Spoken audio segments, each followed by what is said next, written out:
BNP chairperson Khaleda জিয়াকে উন্নত চিকিৎসার জন্য লন্ডনে নিয়ে যাওয়ার বিষয়টি এখন নির্ভর করছে তার সর্বশেষ শারীরিক অবস্থা এবং চিকিৎসকদের সিদ্ধান্তের ওপর। বেগম জিয়াকে শুক্রবার ভোরে উন্নত চিকিৎসার জন্য লন্ডন নেয়ার কথা থাকলেও কাতার আমিরের এয়ার অ্যাম্বুলেন্সটি ত্রুটি থাকার কারণে ঢাকায় পৌঁছাতে পারেনি। এ অবস্থায় শনিবার বিএনপির মিডিয়া সেলের একটি সূত্র কালবেলাকে জানায়, বেগম খালেদা জিয়ার শারীরিক অবস্থার ওপর নির্ভর করবে লন্ডন নেয়ার সিদ্ধান্ত। সে বিষয়ে রাতে সিদ্ধান্ত দেবে মেডিকেল বোর্ড। সূত্র আরও জানায়, জার্মানি থেকে যে এয়ার অ্যাম্বুলেন্সটি আসার কথা ছিল সেটি রোববার ঢাকায় পৌঁছাতে পারে। জানা গেছে, সবকিছু ঠিক থাকলে খালেদা জিয়াকে ভর্তি করা হবে অত্যাধুনিক লন্ডন ব্রিজ হাসপাতালে।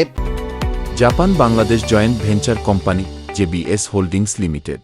আর লন্ডনের এই চিকিৎসা যাত্রায় তার সঙ্গী হতে শুক্রবার ঢাকায় এসে পৌঁছেছেন পুত্রবধূ ও বিএনপির ভারপ্রাপ্ত চেয়ারম্যান তারেক রহমানের সহধর্মিণী ডাক্তার জুবাইদা রহমান।